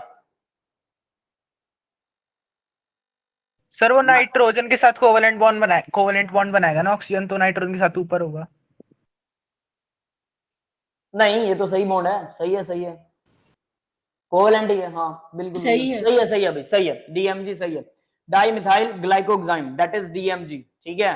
ये डीएमजी का स्ट्रक्चर है, इसको याद रख लेना। ऑक्सीजन, हालांकि दोनों के साथ में OH होता है, एक H छोड़ के चला जाता है। जब निकिल डीएमजी के साथ रिएक्शन करता है NH4OH के साथ में, तो वो DsP2 स्क्वायर प्लेनर बनाता है 3D में। SFL स्ट्रॉन्ग फील्ड लिगेंड होता है डीएमजी, ये भी ध्यान रख लेना, स्ट्रॉन्ग फील्ड लिगेंड, ठीक है। याद रहेगा या लिखूं इसको? देखिए ये स्ट्रॉन्ग फील्ड है, स्ट्रॉन्ग फील्ड लिगेंड है, तो यहां से आपको कंफर्म रहेगा। तो ये रेड पीपीटी देता है भाई। सेकंड देखो, सल्फर के लिए टेस्ट, ये था निकिल के लिए टेस्ट, ठीक है। निकिल डीएम सर इसमें OH कहाँ गया? कौन सा OH? नाइट्रोजन के साथ होगा। O तो है, H हमने उड़ा दिया, जब ये एज ए लिगेंड काम करता है तो H हमने उड़ा दिया, ओके सर। ठीक है। O तो है ही ऑलरेडी, ठीक है। ये जैसे जुड़ता है ना वैसे ही फॉर्म में हम लिखेंगे इसको, ऐसे ही याद कीजिए। OH OH दोनों याद मत कीजिए। Na2S, मान लीजिए आपके पास सल्फर का कोई साल्ट है, ठीक है। सल्फर के साल्ट को जब हम रिएक्शन करवाते हैं सोडियम नाइट्रोप्रोसाइड से, याद है sodium nitroprusside, Fe cyanide 5NO, NO positive होता है इसमें। Iron in 1 positive oxidation state, yes याद आया सर। याद है, ठीक है। जब इसके साथ रिएक्शन होती है 1 पर NO पॉजिटिव है, 1 पर आयरन है, तो ये 1 पॉजिटिव ऑक्सीजन स्टेट है, इसकी भी 1 पॉजिटिव ऑक्सीजन स्टेट है। इसका मैंने डायग्राम बनाया था कैसे जुड़ता है आयरन के साथ में, और NO2 लगा हुआ है। जब इसको रिएक्शन करवाते हैं तो वायलेट कलर निकलता है। सीधी रिएक्शन है, याद करनी है, ध्यान रख लेना। आयरन 2 और आयरन 3 के साथ में, आयरन 2 के साथ साल्ट आयरन 2 का है, तो आयरन का Fe साइनाइड 6 वाला साल्ट मिलाते हैं, टर्न ब्लू, बल ब्लू। इसको फिर से Fe साइनाइड के साथ रिएक्शन करवाते हैं, मतलब एक्सेस में डाल दो इसको, सीधी सी बात ये है। लेकिन ये K3 वाला है, ठीक है, और वो Fe साइनाइड 6 वाला है, ये वही पर्सियन ब्लू वाला कलर है। कोलोइडल सॉल्यूशन बन जाता है। समझ में आया? Yes sir. ठीक है, रिएक्शंस हैं, सीधी सीधी याद करनी है। साल्ट 1-2 ड्रॉप फेरस साइनाइड वाली है, पर्सियन ब्लू कलर बनेगा, पर्सियन ब्लू को फिर से रिएक्शन करवाएंगे, कोलोइडल सॉल्यूशन। ये दोनों एक जैसे दिख रही हैं, ठीक है, लेकिन उसमें बल ब्लू बन रहा था, इसमें पर्सियन ब्लू बन रहा है, ये डिफरेंस है भाई।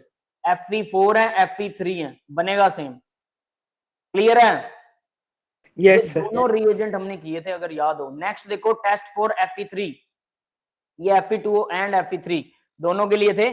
अब सिर्फ Fe3 के लिए FeCl3 के अंदर पोटेशियम थायोसाइनाइड डाल दो, ब्लड रेड कलर हो जाएगा। बहुत आसान सा टेस्ट है और ये आपके उसमें भी आएगा, इसमें साल्ट एनालिसिस का एक लेसन आता है, साल्ट एनालिसिस, ठीक है। 2 लेक्चर लगेंगे उसके साल्ट एनालिसिस के, उसमें ये वाली रिएक्शन सारी आने वाली है जो भी लिखी हुई है। अभी से रट्टा मार लो, उन रिएक्शंस में हेल्प मिलेगी। क्लियर है? ओके और ये रट्टा Yes, sir. मारनी और कुछ नहीं है, ठीक है। अब एक अच्छी चीज बताता हूँ आप लोगों को। पीडब्ल्यू के अंदर एक स्टूडेंट पढ़ता था फिजिक्स वाला के पास में, ठीक है। वैसे रिकॉर्डिंग हो रहा है, नहीं बोलना चाहिए ना, बाद में बात करेंगे, ठीक है। अब आगे देखते हैं। तो KSCN और उसके बाद में KCl ये बनेगा भाई, तो यहाँ ब्लड रेड कलर बनेगा। बहुत इंपॉर्टेंट है ये blood red colour, generally iron की डिटेक्शन के लिए, आयरन 3+ की डिटेक्शन के लिए इसको जनरली पढ़ा जाता है। आगे बढ़ते हैं, सारी रिएक्शनें और कुछ नहीं है इनमें। फिर उसके बाद जॉन टेलर इफेक्ट आएगा, एक इंपॉर्टेंट सी चीज है जॉन टेलर इफेक्ट। कॉपर का डिटेक्शन के लिए हम क्या करते हैं, वही आयरन वाला ये बनेगा चॉकलेट ब्राउन कलर, ठीक है।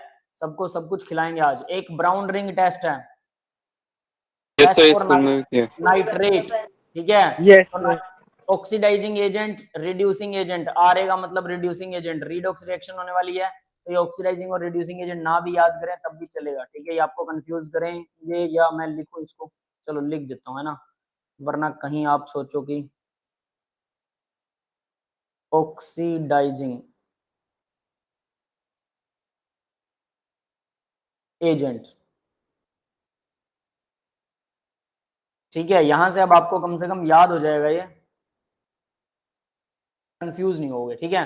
नेक्स्ट देखिए, फिर ब्राउन रिंग टेस्ट, NO बनता है। यही NO जो है ये बाद में रिएक्शन करता है हमारे वाटर हेक्सा आयरन के साथ में, और ये ब्राउन रिंग टेस्ट देता है। और बहुत धीरे धीरे H2SO4 इसमें बहुत धीरे धीरे वॉल ऑफ कंटेनर से डाली जाती है। इस टेस्ट को करने का भी एक मेथड है, ऐसा नहीं कि सीधा कुछ मिला दो, तब एक ब्राउन रिंग बनता है अच्छा सा, बहुत मत्था मारने के बाद बनता है। मैंने प्रैक्टिकल करवाया था ये, ठीक है। शुरू में तो लगा कि डायरेक्ट डाल दो, बाद में इसको फिर मेरे को थ्योरी दोबारा पढ़नी पड़ी और मेरे को लगा कि हाँ ये धीरे धीरे बनाना पड़ता है। जैसे कहते हैं ना रोटी सेकनी होती है, ऐसा थोड़ा कि सीधा आग के ऊपर डाल दो रोटी सिक जाएगी, वो जल जाएगी, ये वैसा ही है, इसमें नाजुकता है थोड़ी सी। आगे बढ़ते हैं, if excess of KCN KI add कर देते हैं भाई, KCN KI कॉपर सल्फेट के अंदर, ठीक है। तो ये डोंट एग्जिस्ट, ये तो एग्जिस्ट करता ही नहीं है जो बनेगा। फिर उसके बाद रिडॉक्स रिएक्शन होती है और हमारे पास सोल्यूबल कॉम्प्लेक्स बन जाता है, ठीक है। CuCN CuL form later turn into soluble complex, तो CuI बनता है। तो ये भी एक कॉपर के लिए डिटेक्शन टेस्ट है। AgCl NH3 के साथ रिएक्शन करेगा, उसके बाद एक फोटो, ये सीधा है, सीधी रिएक्शन है, याद कीजिए, ठीक है, नथिंग स्पेशल। नेक्स्ट है फोटोग्राफी, अनडीकंपोज्ड AgBr इज रिमूव्ड, जो डिकंपोज नहीं होता है AgBr removed from photography film by using hypo solution of Na2S2O3 5H2O, ठीक है। AgBr H/Nu के साथ Ag और ब्रोमीन बन जाता है, लेकिन जो AgBr सोल्यूबल नहीं था, जो अनडिकंपोज नहीं हुआ, सिल्वर में कन्वर्ट नहीं हुआ, उसको इसके साथ रिएक्शन करवा के सोल्यूबल कॉम्प्लेक्स बना लेते हैं। ये फोटोग्राफी में काम आता है। यस, क्लियर है? Yes, sir. Light blue colour aqua solution का, इसको सीधा लाइट ब्लू से डार्क ब्लू हो जाता है, बात ही खत्म है अमोनिया में डालते ही। But in the presence of acid के अंदर ये फिर से NH4Cl में कन्वर्ट हो जाएगा, बेसिक और एसिडिक की सीधी रिएक्शन, नो कलर चेंज, कोई कलर चेंज नहीं होता अगर इन द प्रेजेंस ऑफ एसिड, तो ये ध्यान रखना होता है। रस्टिंग स्पॉट ऑफ आयरन, ये सबको पता है, Fe2O3.XH2O, ये आयरन जब रस्ट लगता है वो बनता है, can be removed by using oxalic acid, oxalic acid को यूज करके इसको रस्टिंग स्पॉट को निकाला जा सकता है। Cyano complex are used to electroplating of Ag and Au due to high solubility. अब ये बड़ी खतरनाक वाली चीज है, पता है, इसकी कहानी सुनना चाहोगे? सुना देता हूँ, ठीक है। देखिए अभी कुछ दिन पहले, 2-1 साल पहले एक खबर आई थी कि बेंगलोर के अंदर, शायद I am not confirmed about that, Bangalore के आसपास कोई लड़का था जिसने साइनाइड खा लिया था। साइनाइड के बारे में सब जानते हैं ना, और ऑब्वियस सी बात है, जवान लड़का था, कोई चक्कर होगा लड़की वड़की का, उन्हीं की वजह से जवान लड़के जो हैं वो आजकल साइनाइड खाते हैं या फिर मरने का वो करते हैं या मर जाते हैं बहुत से, ठीक है। मैं हमेशा अवॉइड करता हूँ कि भाई इन चीजों से जितना दूर रहेंगे उतना अच्छा रहेंगे, क्योंकि बहुत सारे रेस्ट्रिक्शंस होते हैं, लड़कियों की भी कुछ मजबूरियां होती हैं, लड़कों की भी कुछ मजबूरियां होती हैं, तो वो रिश्ते कामयाब नहीं होते हैं, और ये ऑब्वियस सी बात है। लेकिन माहौल इतना खराब हो चुका है कि हम ना चाहते हो भी कई बार हम उन चीजों में पड़ जाते हैं, और उसके बाद में रिजल्ट क्या आता है? रिजल्ट कुछ ऐसी चीजें आती हैं, कि भी वो लड़का मर गया, किसी ने लड़की को मार दिया, किसी ने एसिड अटैक कर दिया, है ना, बहुत सारी चीजें होती हैं। कई बार लड़की फांसी खा जाती है, ठीक है, लड़की लड़के का घर बर्बाद करने की कोशिश करती है, उसकी शादी नहीं होने देती है, लड़कियां भी ऐसा करती हैं, दोनों तरफ से एक जैसी सी बात है। लेकिन लड़के जब गलत हो जाते हैं तो वो ज्यादा गलत करते हैं, दैट्स नॉट द गुडनेस। आप लोग अपनी जिंदगी जिए और दूसरों को जीने दीजिए, जितना साथ लिखा था ऊपर वाले ने उतना रहा, उसके बाद में दैट्स द बेटर थिंग। लेकिन होता ऐसा है, नेगेटिव होता है भाई, चीजों को लोग समझते नहीं। तो लाइक दैट वहां एक लड़के ने ऐसा कुछ खा लिया, उसके बाद उसको मतलब एंटीडोज दिए गए थे साइनाइड के, ठीक है। तो मेरा इंटरेस्ट ये था कि ये साइनाइड मिलता कहाँ है, ठीक है, सिंपल। तो मेरा नहीं, सॉरी, मेरे दोस्त का, मेरे दोस्त ने मेरे से पूछा, कहता यार लड़की के पास साइनाइड कैसे आ गया, क्योंकि मैंने उसको एक चीज बताई थी कि हमारे यहाँ पे यूनिवर्सिटी के अंदर एक बहुत बड़ा लॉकर है, सोना रखने वाला लॉकर होता है ना, हैवी वाला, वो लॉकर है यूनिवर्सिटी में। उस लॉकर के अंदर साइनाइड रखा जाता है। जब किसी रिसर्च वाले बंदे को मतलब कोई पीएचडी रिसर्चर हो या किसी लेक्चरर को चाहिए, तो वो एक कमेटी है, 5 मेंबरी कमेटी होती है, 5 या 6 मेंबर वाली, जिसमें 2 मेंबर तो दूसरी यूनिवर्सिटियों से आएंगे और 2 या 3 मेंबर उस यूनिवर्सिटी के होंगे, जिसमें वाइस चांसलर भी एक मेंबर होगा। और उसकी प्रेजेंस में बताया जाएगा कि कितने ग्राम साइनाइड आपको चाहिए और कितने ग्राम आप यूज कर सकते हो, और कितने ग्राम सच में चाहिए कि नहीं। तो उन एक्सपर्ट से पूछा जाता है कि इसको इतने ग्राम चाहिए, यूज करने के बाद उसको फिर से कैलकुलेट किया जाता है और उस कमेटी के सबके साइन होते हैं और फिर से उसको लॉकर के अंदर रख दिया जाता है। समझ गए? ये बात समझ में आई? Yes sir. यानी कितना भयंकर वाला प्रोसेस है कि 1 ग्राम भी नहीं निकलना चाहिए, क्योंकि 1 ग्राम से 3 आदमी मर जाते हैं। तो उसको उतना ही दिया जाता है जितना उसे यूज करना है, और उसके गाइड का भी जिम्मेदारी बनती है कि उसको यूज करवाओ, कहीं ये गड़बड़ ना कर दे, ठीक है, किसी बंदे को मार दे, पता भी ना लगे। तो सर उन्हें मिला कैसे? वही वही वही मेरे फ्रेंड का एक क्वेश्चन था, यहां से मिला, ये आंसर है। समझ गए? मेरे फ्रेंड ने मेरे को बोला, कहता यार ये केस हुआ, कहता मेरा इंटरेस्ट ये है कि उसको मिला कैसे, जबकि ये तो मिलता ही नहीं, क्योंकि मैंने उसको बताया था कि ऐसे ऐसे करके रखा जाता है। कहता यार ऐसे कैसे मिल गया फिर उसको? क्या वो रिसर्चर था वो लड़का? मैंने कहा घंटा रिसर्चर था। Cyano complex are used to for electroplating, ये देखिए, AG and AU gold, high stability, due to high stability gold. समझ में आ रहा है? Yes sir. चांदी के गहनों के ऊपर सोने का पानी चढ़वाते हैं, कौन चढ़ाएगा? गोल्ड स्मिथ, सुनार। कहां से लाएगा? साइनाइड लेके आएगा। वहां से मिला। यस सर, मैंने भी देखा है एक एपिसोड में। आपने भी देखा है? दूर रहना बेटा, that's not the good thing. ठीक है, उसमें वो मर्डर लाता है, अपने दोस्त से मंगाता है, जहाँ पे रिफाइनिंग होती है गोल्ड की। हाँ, गोल्ड की रिफाइनिंग में होती है। आपने कहाँ देखा भाई? क्राइम पेट्रोल में। अच्छा, आपने क्राइम पेट्रोल पे देखा क्या? ठीक है, वो लोग ऐसी चीजें बता देते हैं, गलत बात है। ठीक है, हाँ बेटा।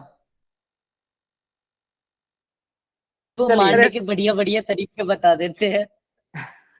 मरने के बढ़िया बढ़िया तरीके है ना, चलो कोई बात नहीं, लेकिन ये ऐसी चीजें अच्छी नहीं है, इसलिए मैं सर बोल फिर रहा ये था। साइनाइड के अलावा कुछ और यूज क्यों नहीं करते जब इतना डेंजरस है तो? और कुछ है नहीं ना बेटा यूज करने के लिए, तो भाई वो भी मतलब प्री साइज हाथों में, मतलब ये तो देखो जहर बनाया है तो ऑब्वियस सी बात है, इसका कहीं ना कहीं अच्छा यूज भी होता है, लेकिन लोग बुरे यूज के लिए करते हैं। ये एक बेटा ड्रॉबैक है, ठीक है। इंसान की इंसानियत मर चुकी है, कुछ भी कह लो इसको, anything else you can say. लेकिन एक चीज बता देता हूँ आपको, ऐसी ऐसी बहुत सारी चीजें जिसके पीछे बहुत एक अच्छी स्टोरी। अब मैं इसको सीधा बता देता ना, आपको कुछ समझ में ना आता, नहीं आता ना। No sir. इसको कहते हैं फोकस, समझ रहे हो? अगर आप इस पे ध्यान से पढ़ोगे ना तो आपको बहुत कुछ पता लग जाए। और मैं बहुत सारी चीजें ना मिस कर जाता हूँ कि नहीं ये नहीं बताना, ये ठीक नहीं है। समझ रहे हो? तो अब आप लोग समझ सकते हो कि मैं कौन सी चीज आपको बताना पसंद करता हूँ और कौन सी नहीं, ठीक है। कई बार फिर भी, कई बार स्टूडेंट्स अगर उसके ऊपर क्वेश्चन पूछने लग जाए, कुछ पूछने लग जाए, तो मेरा फिर मन करता है थोड़ा सा बता दूं ताकि इसको हिंट मिल जाए, है ना, कि भाई मैं आंसर, ये आंसर होना चाहिए इसका। तो सोच सकते हैं आप लोग कि बहुत कुछ ऐसा है आपकी आंखों के सामने होता है, not only in just chemistry, physics में भी, बायोलॉजी में भी बहुत कुछ ऐसा है जो आपकी आंखों के सामने होता है, ठीक है, लेकिन आपको समझ नहीं आता। मैंने बायोलॉजी पढ़ाई है, थोड़ा सा उसकी भी डेप्थ में जानता हूँ। तो अगर आप किसी चीज को फोकस करके डेप्थ से पढ़ते हैं, क्रैम करते हैं, रट्टा मारते हैं, बेशक रट्टा मारिए, लेकिन उसको ध्यान से कीजिए, और उसके बाद धीरे धीरे आप उसमें धुरंधर बन जाएंगे, और ऐसे धुरंधर बन जाएंगे कि आपको उन चीजों का यूज करना आ जाएगा। समझ रहे हो मेरी बात? खतरनाक बट जरूरी, ठीक है। Yes sir. चलिए आगे बढ़ते हैं। तो विल्किंसन कैटलिस्ट, तो ये हम पढ़ चुके हैं, पढ़ा है ना ये? यस सर, पढ़ा है ये। पढ़ हाँ, चुके। ये पढ़ा था, ठीक है। हाइड्रोजिनेशन, ये क्या करता है अभी? हाइड्रोजिनेशन ऑफ एल्कीन, एल्कीन को होमोजेनस कैटालिसिस करता है और सबको हाइड्रोजन दे देता है, ठीक है। ये क्या काम करता है ये भी अब आपके सामने आ गया, तो ये याद करना भी ये क्या काम करता है। EDTA ethylene diamine tetra acetate 4 negative is used to estimation of hardness of water. Hardness of water को एस्टिमेशन करने के लिए निकलता है। हार्डनेस ऑफ वाटर का हम क्या आप लोगों ने +1 में पढ़ा होगा hardness of yes water. Sir. बस ये वही काम आता है, पढ़ा ठीक है। फिर हम इस पे डिस्कस नहीं करेंगे। Use to remove the PB poison, ये एक बहुत अच्छी चीज है, ठीक है। ये लेड का पॉइजन को निकालने के लिए कोऑर्डिनेशन कॉम्प्लेक्स का यूज करते हैं, EDTA का। ये मैं ढूंढ रहा था कि आया नहीं, EDTA हमने पढ़ लिया है ना। कैल्शियम EDTA 2 नेगेटिव जो है वो यूज होता है पीबी की पॉइजनिंग को। तो क्या करते हैं हम इसको ब्लड के थ्रू इंट्रावेनस देते हैं और ये ब्लड के अंदर जो पीबी होता है उसको चारों तरफ से ट्रैप कर देता है। मेटल के आयन को ये पकड़ लेता है, दूसरे मेटल आयन को नहीं पकड़ता लेकिन उसको पकड़ लेता है और पकड़ के उसको ट्रैप कर लेता है, जो कि हार्मलेस हो जाता है। उसके बाद में यूरिन के थ्रू हमारा जो किडनी है, किडनी के थ्रू इसको साफ करके और यूरिन के थ्रू ये बाहर निकल जाता है। समझ में आया? Yes sir. तो यूरिन है जो हमारे पॉइजन्स को बाहर निकालता है बॉडी में से। लेकिन अगर यूरिन इस काम को करने में असफल हो जाए तो हम कोई मेडिसिन, सिंथेटिक मेडिसिन यूज करते हैं। That is the this thing, ठीक है। तो पीबी की पॉइजनिंग को बाहर निकालने के लिए। अब पीबी की पॉइजनिंग कैसे होती है, क्यों होती है, किसको होती है, तो इसके बारे में हम डिस्कस नहीं करेंगे, ठीक है। That's not the good thing. Biological importance है भाई। तो बायोलॉजिकल, क्लोरोफिल में मैग्नीशियम होता है, ये सारे रट्टा मार लेना, एक एक नंबर में कई बार ये क्वेश्चन आया था। हीमोग्लोबिन में आयरन 2 पॉजिटिव होता है। इस पे ना बहुत बड़ी बहस है, हीमोग्लोबिन में आयरन 2 होता है कि 3 होता है, ठीक है। बहुत लंबा चौड़ा एक इसका डिस्क्रिप्शन है। बहुत से साइंटिस्ट 2 मानते हैं, कभी 3 मानते हैं, उसके कॉम्प्लेक्स बनते हैं 2 और 3 के, ठीक है। फिर उसके बाद में मायोग्लोबिन में भी 2 होता है। हीमोग्लोबिन के अंदर ही मायोग्लोबिन होता है, दोनों एक ही, दोनों भाई हैं, समझ लो। विटामिन B12 में कोबाल्ट होता है और जिंक होता है। कार्बोक्सी पेप्टाइड एंजाइम होता है, कार्बोक्सी पेप्टाइड, ठीक है। इंसुलिन, इंसुलिन पता है सबको? No sir. यस सर, नाम तो सुना है इसका। नाम सुना है? जिसको शुगर होती है उसको इंसुलिन की दवाई दी जाती है। शुगर वालों को इंसुलिन की दवाई या इंसुलिन का टीका लगाया जाता है। हमारा जो पैंक्रियाज होता है बॉडी के अंदर, जिगर में बहुत आग है, वो पैंक्रियाज होता है। बीड़ी जला ले जिगर से पिया, क्या था वो, किससे पिया पता नहीं, है ना। तो वो जिगर जो है वो यही होता है, पैंक्रियाज। पैंक्रियाज के अंदर क्या होता है, इंसुलिन हार्मोन बनाने का एक ग्लैंड होती है जो इंसुलिन हार्मोन बनाती है। अगर वो बनाना बंद कर दे, हमारी बॉडी क्लॉक बदल जाए, तो हमारी बॉडी में इंसुलिन नहीं बनेगा। और हम कुछ भी खाते हैं, कुछ भी, उसमें कार्बोहाइड्रेट तो होता ही है, रोटी में भी कार्बोहाइड्रेट होता है, उसके बिना तो अब जिंदगी ही नहीं है। तो रोटी खाने के बाद में उन लोगों का शुगर बढ़ जाता है। और अभी 2 दिन पहले हमारे एक जानकार हैं, उनके मामा जी का लड़का एक्सपायर हो गया। ज्यादा उम्र नहीं थी, 25-26 साल का लड़का था, ठीक है। शादी अभी अभी रिसेंटली हुई थी। 600+ शुगर हुई थी उसे, 600+, और वो डेथ हो गई। समझ रहे हो कितना जरूरी है इंसुलिन। और उसमें जिंक होता है, जिंक। और जिंक किसमें होता है पता है? जिंक का इलेक्ट्रोप्लेटिंग की जाती है, याद है? इलेक्ट्रो वाला yes sir. Yes sir, galvanisation. तो सोचो हम जिंक सदा से खा रहे हैं, सदा से। और जिंक खाने का मतलब आपके इंसुलिन को जिंक मिल रहा है, जिंक मिल रहा है। और ये जिंक ना क्या बोलते हैं उसको, उसके लिए भी इम्यूनिटी में भी बहुत अच्छा काम करता है, याद रख लेना। तो जिंक मिलता रहता है, पैंक्रियाज काम करता रहता है। तो सबसे पहले पैंक्रियाज का फेलियर तो ये है कि हमारा जिंक बाहर से मिलना बंद हो गया। समझ गए ना? यस थोड़ा सा चाहिए होता है, ये नहीं है कि आप कूट के पाउडर बना के उसको खा रहे हो, है ना। ऐसा मत करने लग जाना। सर एक ही बार में सारी कमी पूरी। वो किसी ने कहा था, बोला हमारे हरियाणा में एक कहावत है, आप लोगों ने भी सुनी होगी।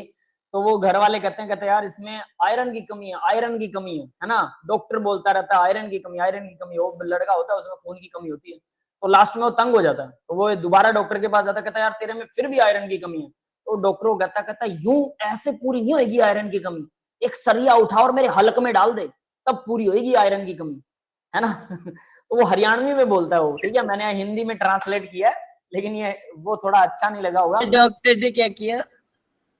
कुछ नहीं किया बेटा, वो बस फ्रस्ट्रेट हो रहा था। बोला एक सरिया ठा ले और मेरा हलक में डाल दे, नूना पूरी हो गया आयरन की कमी। वो कुछ ऐसे बोलता है। ठीक है, चलिए अभी जॉन टेलर इफेक्ट पढ़ते हैं और फिर इस लेसन को खत्म करते हैं। बस ये जॉन टेलर इफेक्ट लास्ट है इसका। क्या होता है जॉन टेलर इफेक्ट? सुनिए, अंडरलाइन मैंने कर रखा है। ऑक्टाहेड्रल कॉम्प्लेक्स के अंदर हमें पता है T2G और EG बनते हैं, 2 जगह से स्प्लिटिंग होती है, क्लियर है? Yes sir. अगर T2G Yes, और sir. EG अनसिमेट्रिकली फिल्ड है, अनसिमेट्रिकली मतलब किसी में 2 है किसी में 1 है, यही है अनसिमेट्रिकल। Yes sir. यस। तो मान लो कि T2G में अनसिमेट्रिकल है, कोई फर्क नहीं पड़ता, फर्क इतना माइनर होता है कि नहीं पड़ता, सीधी बात। लेकिन अगर EG में अनसिमेट्रिकल है, क्यों फर्क माइनर होता है? क्योंकि T2G के जो 3 ऑर्बिटल होते हैं, DX, DY, DZ, वो तीनों ऑर्बिटल जो लिगेंड जुड़ रहे होते हैं ना, 6 लिगेंड जुड़ते हैं, ऑक्टाहेड्रल कॉम्प्लेक्स में याद रखना। और ये ऑक्टाहेड्रल के लिए तो 6 लिगेंड जुड़ते हैं, उन 6 लिगेंड्स के जिस डायरेक्शन में जुड़ रहे हैं उनसे अलग होती है उनकी डायरेक्शन, किनकी? T2G वालों की। क्लियर है? Yes sir. तो Yes. अनसिमेट्रिकल डिस्ट्रीब्यूशन की वजह से उनपे कोई फर्क नहीं पड़ता। लेकिन EG toward the direction of ligand होते हैं, लिगेंड की डायरेक्शन में होते हैं EG ऑर्बिटल, तो लिगेंड आएगा उसको रिपल्शन ज्यादा मिलती है। तो EG में अगर अनसिमेट्रिकल डिस्ट्रीब्यूशन है, EG में अनसिमेट्रिकल है, तो क्या होगा? वो तकलीफ देगा लिगेंड को, लिगेंड को ऑक्टाहेड्रली सही तरीके से नहीं जुड़ने देगा। जिसमें 2 इलेक्ट्रॉन है वो अलग तरह से रिपेल करेगा, जिसमें 1 इलेक्ट्रॉन है वो अलग तरह से करेगा, या फिर किसी में 1 है EG में। मैं जो समझा रहा हूं समझ में आ रहा है क्या? यस या सर। मैं ऐसे बोल रहा हूं? एग्जांपल लेके दिखा दो एक बार। Yes sir. ठीक है, तभी मैंने पूछा। ये देखिए EG, ये T2G क्या होता है? वो तो परे है, ठीक है, समय से परे, इसको कोई दिक्कत नहीं है, तो भगत आदमी है, ठीक है, इसको किसी से कोई टेंशन नहीं है, साधु आदमी है, पहाड़ों में रहता है, इसके भावे कुछ भी हो इसको कोई टेंशन नहीं है। लेकिन EG क्यों नहीं है टेंशन? क्योंकि ये लिगेंड से बहुत दूर है, ये मोह माया से दूर है, सिंपली मान सकते हैं T2G, ठीक है। लिगेंड आ रहा है जा रहा है, इसको कोई दिक्कत नहीं है। हालांकि इससे भी थोड़ी बहुत कभी कभी तकलीफ होती है, लेकिन वो इतनी कम होती है कि ना के बराबर है, तो इसको हम मानते नहीं। EG में अगर EG में अनसिमेट्रिकल डिस्ट्रीब्यूशन हो, अनसिमेट्रिकल डिस्ट्रीब्यूशन का मतलब क्या है कि EG के अंदर यहाँ पर 1 में 1 है, 1 में 2 है, अनसिमेट्रिकल हो गया। Yes sir. या फिर ऐसा हो 1 में 1 है, 1 में है ही नहीं, 0 है, तब भी अनसिमेट्रिकल हो गया। अगर ये अनसिमेट्रिकल है तो हमें पता है कि EG क्या करता है, EG लिगेंड आने जिधर से आ रहे हैं उसके सामने बैठा होता है, तो ये रिपेल करेगा। अब ये रिपल्शन जो है, EG के 2 ऑर्बिटल हैं, दोनों ऑर्बिटल का रिपल्शन अलग अलग होगा कि नहीं होगा? Yes sir. 1 में 1 है, 1 में 2 है, अलग अलग होगा। अलग अलग होगा तो ये ऑक्टाहेड्रल को सेम बनने देगा, सिमेट्रिकली ऑक्टाहेड्रल नहीं बनने देगा, ये डिस्टॉर्टेड ऑक्टाहेड्रल बनाएगा, ऑक्टाहेड्रल की ज्योमेट्री को खराब कर देगा। यस, क्लियर है? Yes sir. यस इसलिए सर। बोलते हैं John Teller distortion, that's it, John Teller distortion. समझ में आ गया भाई? तो सर इससे मतलब एंगल में कुछ फर्क आएगा? हाँ बिल्कुल, ऑक्टाहेड्रल सेम नहीं होगा, ऑक्टाहेड्रल चारों तरफ से एक जैसा होता है ना,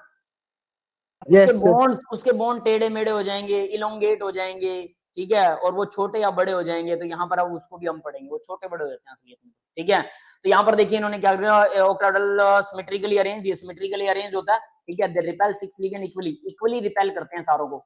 दस structure will completely regular octahedral, ये रेगुलर ऑक्टाहेड्रल बनता है, ठीक है। आगे देखो, इफ द अनसिमेट्रिकली अरेंज, अगर ये अनसिमेट्रिकल है, they will repel the ligand complex more than the other. तो ये कॉम्प्लेक्स में कुछ लिगेंड ज्यादा रिपेल होंगे, कुछ कम होंगे। स्ट्रक्चरली डिस्टोर्टेड, तो डिस्टोर्टेड स्ट्रक्चर बनेगा। EG orbital are point directly at the ligand, EG ligand की तरफ होते हैं।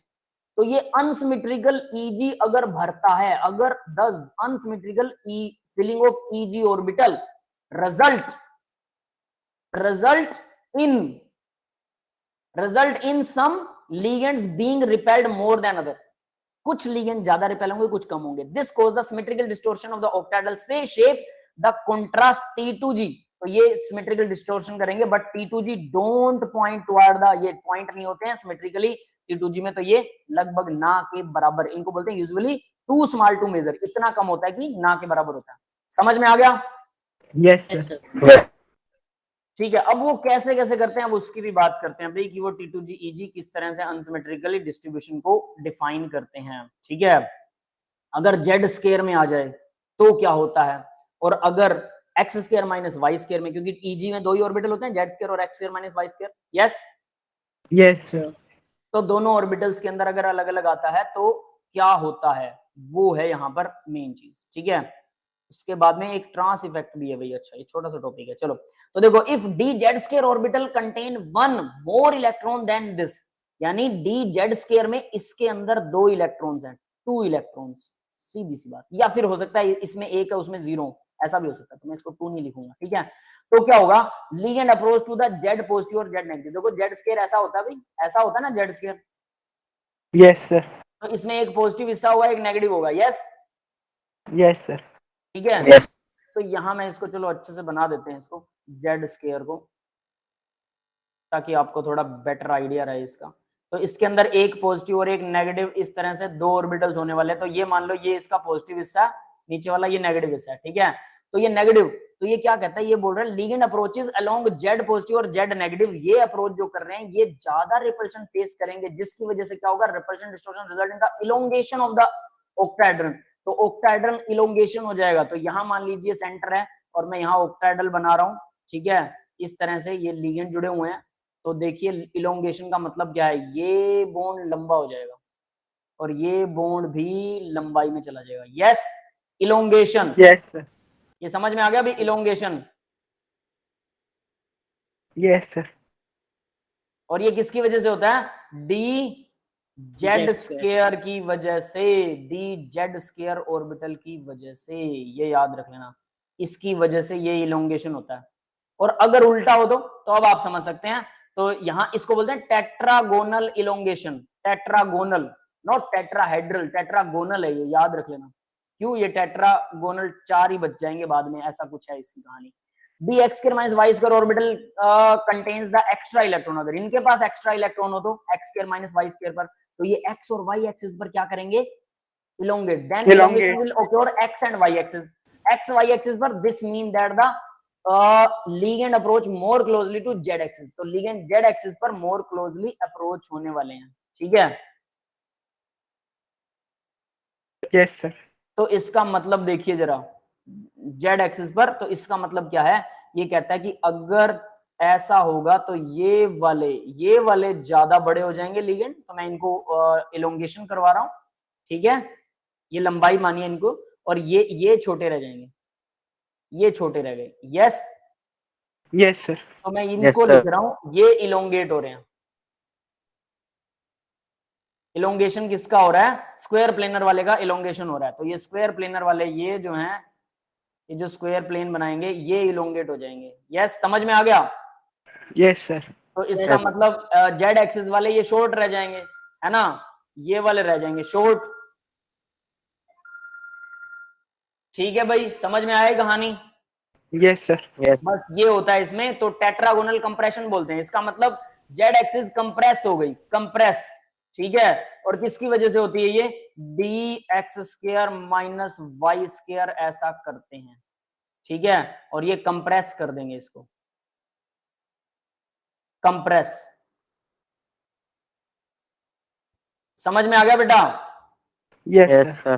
कंप्रेशन इसको बोलते हैं। दैट इज एग्जांपल दिखा रखा है इन्होंने। कॉपर में D9 कॉन्फ़िगरेशन होती है, Eg के अंदर देखिए Eg ऑर्बिटल में 2 है और 1 है, इसमें कौन सा होगा, DZ स्क्वायर होगा, 2 इलेक्ट्रॉन DZ स्क्वायर में, और इसके अंदर कम है तो ये क्या करेगा, इलोंगेट कर देगा, बात खत्म, ठीक है। Therefore John Teller effect distortion regular octahedron when the unsymmetrical, अगर अनसिमेट्रिकल कॉन्फ़िगरेशन होती है Eg के अंदर तो वो रेगुलर ऑक्टाहेड्रन को ऐसा कर सकते हैं। एग्जांपल्स है, हाई स्पिन कॉम्प्लेक्सेस में जनरली जॉन टेलर इफेक्ट देखा जाता है, that is D1 D2 D3 negligible. क्यों, क्योंकि इसमें DXYZ वाले में ही इलेक्ट्रॉन्स आएंगे। 4 5 6 के अंदर 4 5 में तो बराबर होते हैं सारे, 6 7 9 इनमें ऑब्जर्व होता है सिर्फ। क्यों, इनमें ही तो Eg में उल्टा पुल्टा होगा ना। यस, क्लियर हुई है बात, ठीक है। अब एक लास्ट इफेक्ट है ट्रांस इफेक्ट, ठीक है। ट्रांस इफेक्ट देखो क्या होता है, ये क्या कहता है, मान लीजिए प्लेटिनम है, प्लेटिनम के साथ 4 क्लोरीन जुड़े हुए हैं, ठीक है। सीधा शॉर्ट में बता रहा हूं, आप लोग रीड कर लेना इसको, आसान सा है। प्लेटिनम के साथ 4 क्लोरीन जुड़े हैं, मुझे अमोनिया जोड़ना है या NO2 जोड़ना है, ठीक है। तो मान लीजिए मैंने अमोनिया जोड़ दिया, अमोनिया यहाँ पे जुड़ गया, NO2 जोड़ दिया, NO2 यहाँ पे जुड़ गया। क्लियर है भाई। Yes sir. कहीं पे भी जोड़ दो, स्क्वायर प्लेनर है, कोई दिक्कत नहीं है। एक अमोनिया जोड़ दिया, एक NO2 जोड़ दिया। अब अगर मैं अमोनिया वाले के साथ NO2 जोड़ना चाहता हूँ, NO2, ठीक है, तो वो NO2 जो है अमोनिया के बराबर में जुड़ेगा।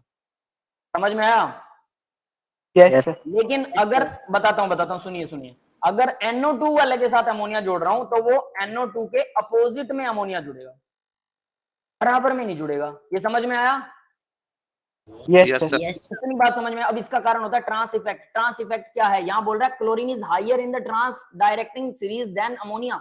अमोनिया के ट्रांस में जो है वो क्लोरीन बैठा है, तो ये ट्रांस इफेक्ट का मतलब है कि इसके ट्रांस में जो है ये इसको रिपेल कर रहा है, ये यहां से हटाना चाहता है। अगर NO2 को मैं जोड़ना चाहता हूं तो, और अमोनिया का अगर ट्रांस इफेक्ट ज्यादा है तो वो यहाँ पर NO2 को जुड़वाएगा, कहेगा भाई तू इधर आजा, मेरे को ये क्लोरीन नहीं चाहिए, ठीक है।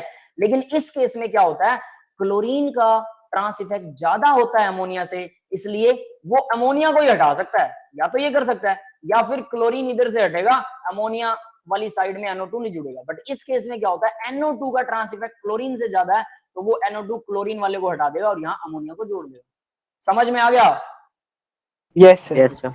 सिर्फ डायग्राम ये रिएक्शन याद कीजिए, दैट्स इट। और यहाँ ट्रांस इफेक्ट की ना सीरीज दे रखी है, direct series such as one shown below in the conducted water, OH ammonia, PY chlorine bromine iodine, ठीक है। फिर फ्लोरीन यहाँ पे दिया ही नहीं, क्या NO2 है, उसके अलावा बेंजीन है, फिनाइल आयन है, CH3 है, PR3 है, H नेगेटिव है, CO है, साइनाइड है और C2H4 है।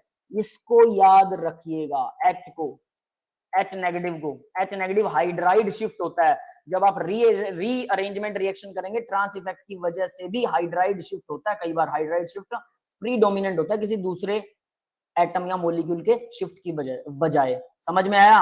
उसका रीजन ये है, कहीं ना कहीं ये रीजन है। इसको हम कनेक्ट करेंगे जब आप लोग हाइड्राइड शिफ्ट या रीअरेंजमेंट ऑर्गेनिक में पढ़ेंगे। ठीक है भाई, that's all for the today's lecture guys. मैं आप रिकॉर्डिंग ऑफ कर रहा हूँ, किसी कोई डाउट है तो डाउट पूछ सकते हैं।